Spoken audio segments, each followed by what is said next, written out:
silent now, we don't say a word. We're just looking at each other. Tears in our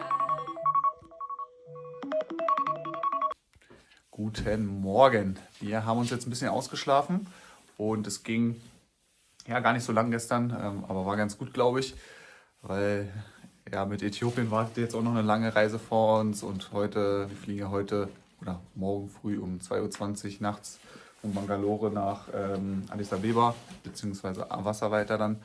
Und ja, was wir heute machen ist, wir besuchen nochmal eine weitere Farm. Und ansonsten machen wir noch das Cupping. Das werden wir auf jeden Fall noch machen. Dann müssen wir auch noch wieder nach 6 Stunden nach Bangalore fahren. Da lernen wir dann auch seine Frau kennen. Und ja, also einige Sachen vor uns.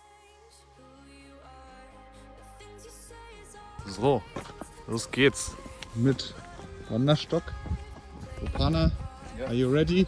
Yeah. To hike? Yeah. I guess that we should say we're sorry. So this has three uses: the shade, the nitrogen fertilizer, and then it is what we call a standard for pepper. So you can get some pepper crop also from it.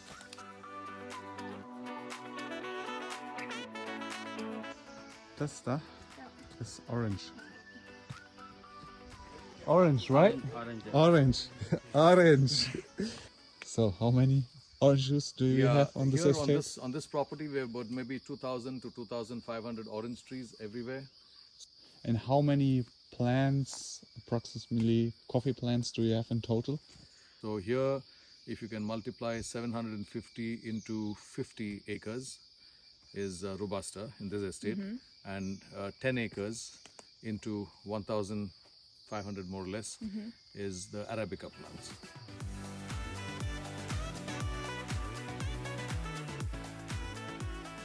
So what we do is, again, like a bonsai, we not only do we trim the coffee trees, we also trim the top of the big trees also.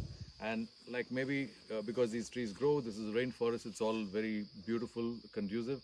Sometimes over a period of 15 years, 20 years, they become too big. And then we chop it. When you chop it, you get some pieces like this. And this also, what we do is we split it. We split it and we put it into a wood chipper. And you get these small chips of wood. And then that chips of wood is put in, and I'll show you in the other plantation, we make these very big compost heaps. So we are not wasting this. It's very holistic, it's regenerative farming, right? So we have to cut some branches, but we are not killing the tree. And we're making it grow better. We give it back to the earth with making it into compost.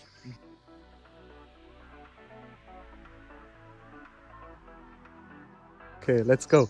This is the irrigation. Here we have around 63 kilowatts of transformer, and we have a 40 horsepower electric motor.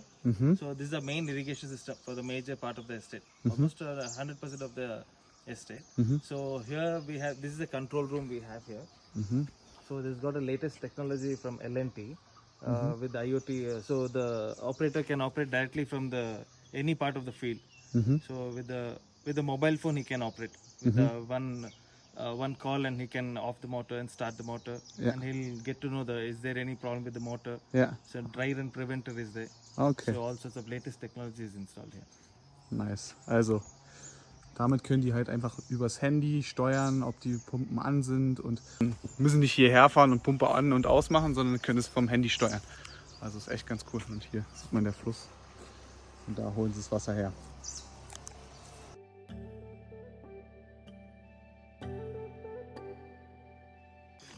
Chili, genau hier sieht man, hat der Opana auch gerade nochmal zugeflüstert. Hier ist Chili, das ist wild wachsender Chili. In the case of Arabica, you have to, I said, look after the plants very well. So we use a lot of copper sulfate and potash and all of these which are naturally occurring from minerals from the soil.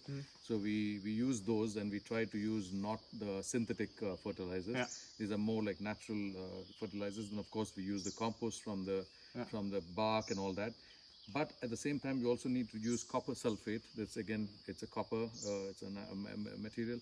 So for spraying it on these plants, so that when you spray this copper sulfate, it keeps the plant cool, and it also helps the plant to not to get some of these natural occurring bad insects, because like I said, we are living in nature, so I cannot there are the bad insects and there are the good insects. So that is what the holistic part is all about. So we have to manage the bad insects and the pests in such a way that we are not causing harm to the environment by putting harmful chemicals, of course. But at the same time, if you don't do anything, then it's also not possible for a farmer to grow something, and then just because I don't want to kill the insect and I let the insect live, but I will die eventually, not making any profit or even forget covering a cost.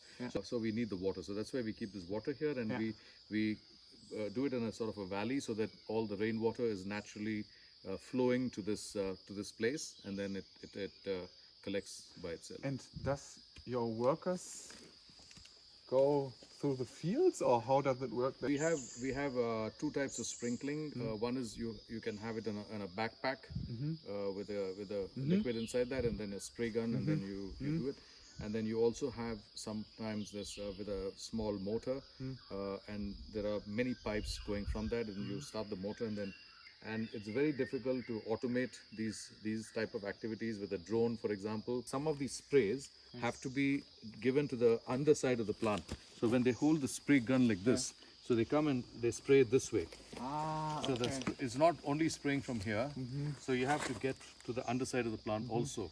So if you have a drone, then this is okay, but so there are so many Challenges. I wouldn't say challenges, but nuances. I would call it nuances, because these are things you have to do. It's not a challenge, because you have to spray the plant underneath for a certain reason, and so on the top for a certain reason. So you have to do it. So where we can, of course, there is a lot of research going on and how to mechanize as much as possible. As you can see here, and this is not like Brazil, where we have the advantage of very even terrain. So here it's all hilly terrain, but this also has its own charm. Because of this hilly terrain, and because of the fact that these are all natural jungle trees, and you have bees and birds and also things, that automatically impacts on the coffee, on the quality. And it's like I said, it's the most sustainable way of growing the coffee. You have the forest, you have the coffee, you have the trees, and do we have to spend more money? Yes, of course. As a grower, as a farmer, I have to spend more money to take care of it, but I will take care of it, because it is like your baby, So whether somebody's, it's whether I get the cost back or not is a different story. But what we have to do to the plants, we have to do it. So of course. So that's the way we approach, and it's the way coffee farming has been done for about 150 years here in Coorg, especially. We have a lot of very deep-rooted cultural beliefs on sustainability. Much before the term sustainability became fashionable, today we say sustainability is a nice word, but we have been doing it automatically without anybody telling us for over 150 years. Without marketing and stuff like this, I get it.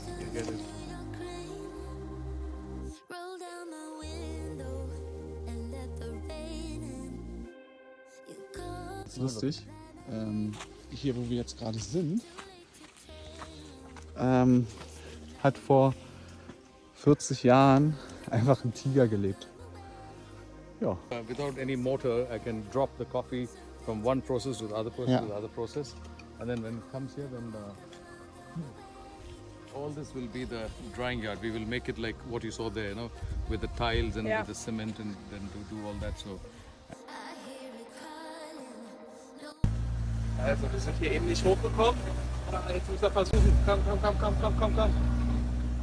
So.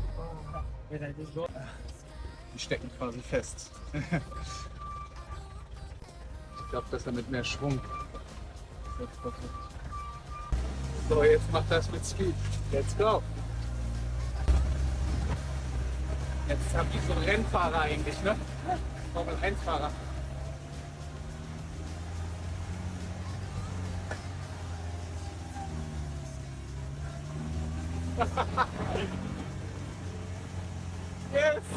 Yes! Woo! We made it! It was fun. Oh, change. Come away. Let's dance to whatever. Something to the small little tree. I told you for fixing the nitrogen. Yes. I said you just cut a plant and then you put it here. It comes into. You can see that already. Only some few months back, you see all these small little shoots are coming there, right? So, so you painted the white so that you keep the insects don't attack it, Yeah. and also it keeps it cool. You know, with the sun, it keeps it cool. So this is not like deforested land. So this is already like a paddy field. So it is reconverted. So from the paddy field, we made the land little like that, and then we made the rows for the very baby coffees. All 1 year old plant baby. These are freshly last. And the variety is Yellow Bourbon. Das Schöne an Yellow Bourbon ist, dass die Frucht oder die Kirsche halt gelb ist und nicht rot. Popana, can you explain how much coffee comes out of one tree? Around 25 to 30 kilos. Kilos of dry Ripe fruit. ripe fruit. Fresh Ripe. yeah. Ripe fruit. Nowadays now, baby, is the vibe still there, still strong? I don't know what to say, baby. It don't feel like you wanna talk, or is it just me being crazy? So in 1 acre, if it is a very well managed coffee plantation, again there are so many variables depending on the slope and the sun and the soil and area, so on and so forth. But if you have about 35 bags of 50 kilos in the bag, dry cherry, they're okay. So you can potentially, if you do a really well proper management and so on, if you don't have any empty spaces in between, if all your trees are you know, even and so on and so forth, then you can even go up to 60 bags, 70 bags also is possible. Robusta. And in the case of Arabica, like I said, it's a lot more difficult crop to manage. If you get 500 kilos of parchment coffee, clean parchment coffee, that is considered to be good. Can't help but lose it, worry about our future. You know sometimes people change, that's how it goes. Love can be confusing, wonder how it lose. This is useful for all the specialty coffees because like it's almost like a handcrafted, like an artisanal type of a coffee, right? So if we get this, really only the small micro lots we use for this, and it comes here, and then we have, this is the washer. So if you have the honey coffee, then from here, it's straight away we take it into this one. So this one will come here eventually when during the season. So they bring the baskets with the holes in it, right? So it's kept here, and then the extra water will go into this. There's a hole, and it gets drained out, and it goes for recycling there. And a lot of the water here is recycled, so that we don't waste water. So then for honey coffee, like I said, it's just the skin is taken off, and then it comes here, and then from here we have eventually. You can see there under the blue mats. Under that are all the tables. These are also practice biodiversity and conservation of the resources. So we make those tables out of bamboo. Bamboo is recyclable in the sense like if it gets rotten, also it's growing very fast. We have a lot of bamboo here. So with the bamboo we make these tables, and then we have a mesh on top of that which is coated with an agent which doesn't make it rust, so the coffee stays on top of that, and it is dried on these tables. So that is a honey coffee. Then if you want to make the parchment coffees, and then the coffee from after we're getting the skin taken out, it comes into this. So here, this is the washer. There's water always flowing into this. You can control the water here, and from here inside that, with the cylinder, the mucilage, the slimy part, the mucilage is taken off, and then only the good coffee here. So here again we can control how much of the mucilage is taken off. If you want it like a clean wash, we can with these weights we can adjust it. Okay. So that the coffee stays longer. If it stays longer, then it's more and more. And taken how off. long?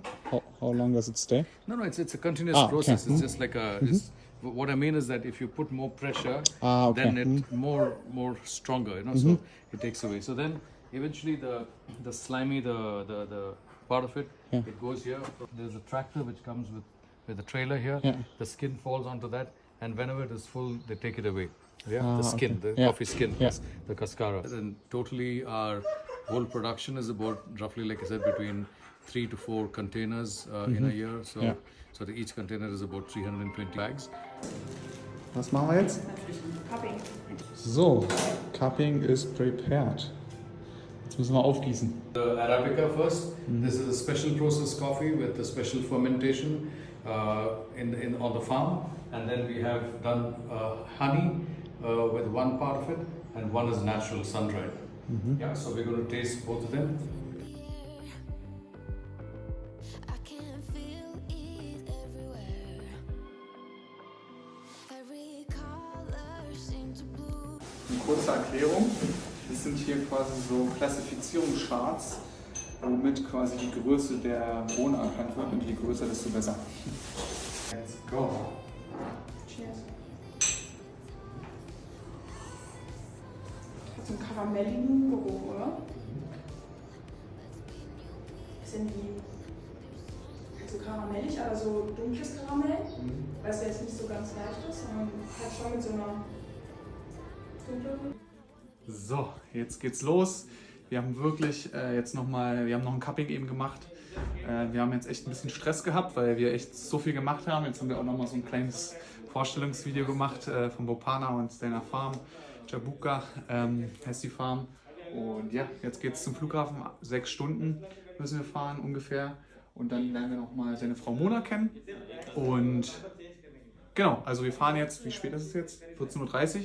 Und wir fliegen erst nachts um 2:20 Uhr nach Addis Abeba. Äthiopien. So, nach Äthiopien. So, let's go. Tschüss, Kaiser. Ciao, Kaiser. War echt so schön hier.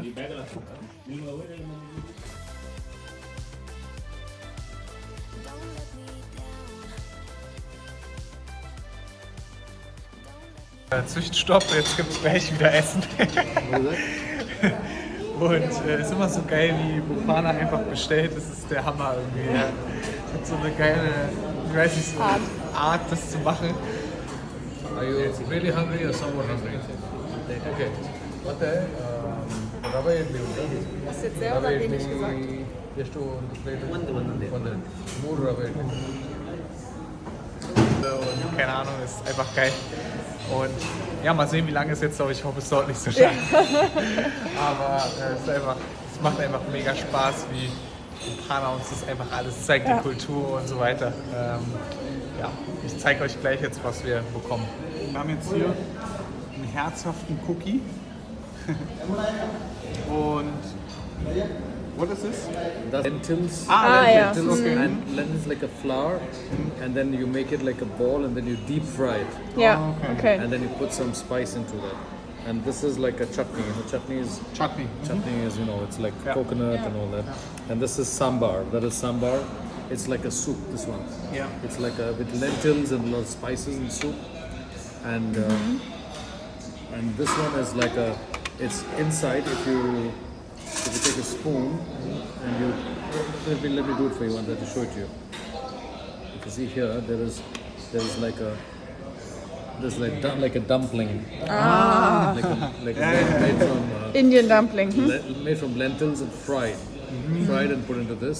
And what you do is you take this, you put this into this, and then now you eat it. You get the crunchiness and the softness of the lentil and dumpling, and that's how you do it. Okay, nice. Enjoy.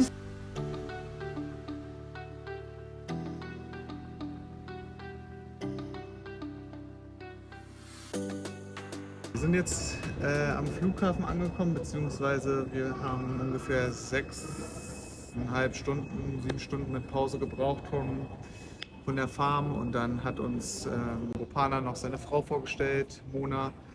Es war mega schön, auch super herzlich, genau wie Bopana. Einfach super liebe Menschen, und haben uns einfach 2 echt mega geile Tage beschert.